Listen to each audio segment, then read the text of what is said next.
விவிலியம் அறிவோம். வணக்கம் அன்பர்களே.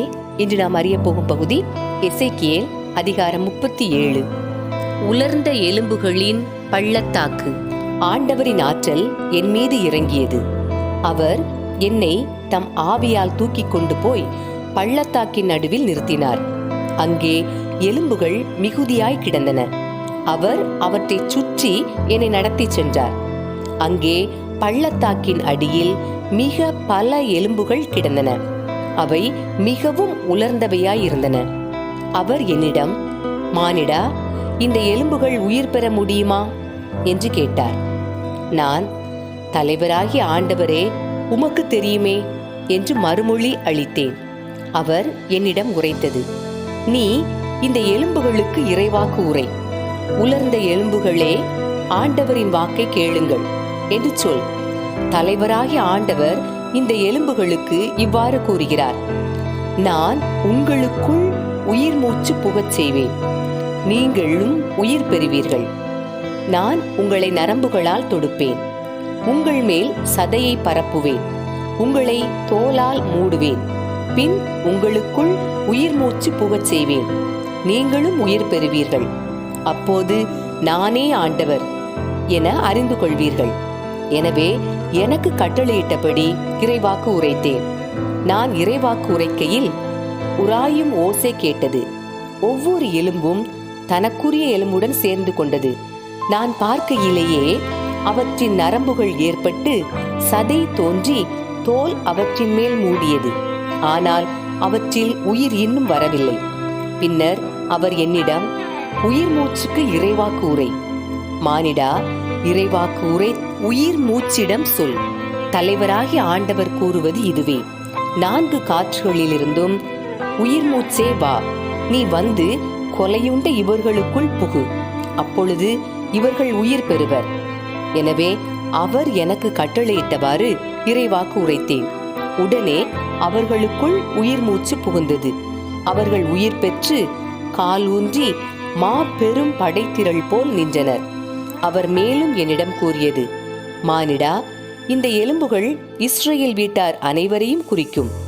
அவர்களோ, எங்கள் எலும்புகள் உலர்ந்து போயின, எங்கள் நம்பிக்கை அற்று போய்விட்டது, நாங்கள் துண்டிக்கப்பட்டு விட்டோம் என சொல்கிறார்கள். எனவே இறைவாக்கு உரைத்து அவர்களிடம் சொல். தலைவராகிய ஆண்டவர் கூறுவது இதுவே, என் மக்களே, இதோ நான் உங்கள் கல்லறைகளை திறக்கப் போகிறேன். உங்களை உங்கள் கல்லறைகளினின்று மேலே கொண்டு வருவேன். உங்களுக்கு இஸ்ரேல் நாட்டை திரும்ப கொடுப்பேன். அப்போது என் மக்களே, நான் உங்கள் கல்லறைகளை திறந்து உங்களை அவற்றிலிருந்து வெளிக்கொணர்கையில் நானே ஆண்டவர் என்பதை அறிந்து கொள்வீர்கள். என் ஆவியை உங்கள் மீது பொழிவேன். நீங்களும் உயிர் பெறுவீர்கள். நானும் உங்களை உங்கள் சொந்த நாட்டில் குடியமர்த்துவேன். ஆண்டவராகிய நான் உரைத்தேன், நானே இதை செய்தேன் என அப்போது அறிந்து கொள்வீர்கள் என்கிறார் தலைவராகிய ஆண்டவர். யூதாவும் இஸ்ரேலும் ஒரே அரசாதல். ஆண்டவரின் வாக்கு எனக்கு அருளப்பட்டது.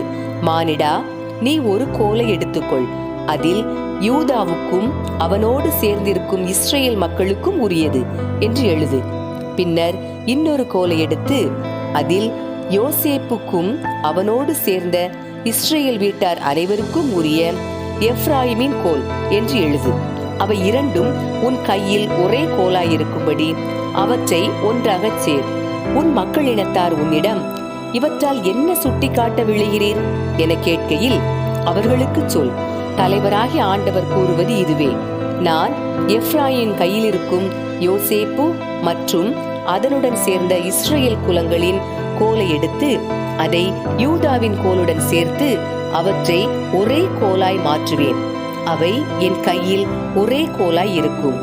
நீ எழுதிய கோல்களை அவர்கள் கண்முன்னால் உன் கையில் பிடித்து அவர்களுக்கு சொல். தலைவராகிய ஆண்டவர் கூறுவது இதுவே, இதோ நான் இஸ்ரேலர் சிதறுண்ட நாடுகளிலிருந்து அவர்களை அழைத்து மருங்கினின்றும் கூட்டி சேர்த்து அவர்களின் சொந்த நாட்டிற்கு கொணர்வேன். இஸ்ரேலின் மலைகள் மீது அவர்களை ஒரே நாட்டினர் ஆக்குவேன். அவர்கள் எல்லாருக்கும் ஒரே அரசன் இருப்பார்.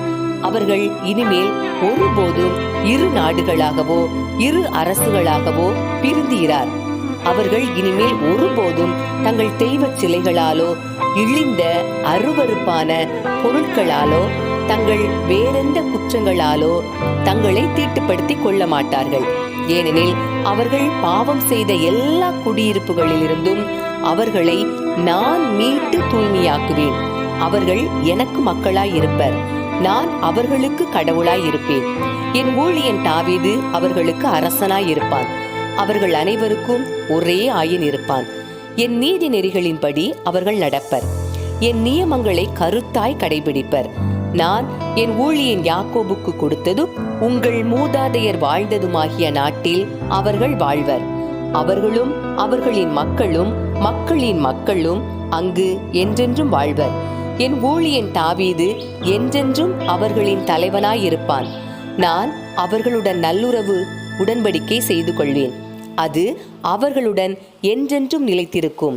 நான் அவர்களை நிலை பெறச் செய்து அவர்களை பெருகச் செய்வேன். என் தூயகத்தை அவர்கள் நடுவே என்றென்றும் நிலைக்கச் செய்வேன். என் உறைவிடம் அவர்கள் நடுவே இருக்கும். நான் அவர்களுக்கு கடவுளாயிருப்பேன்.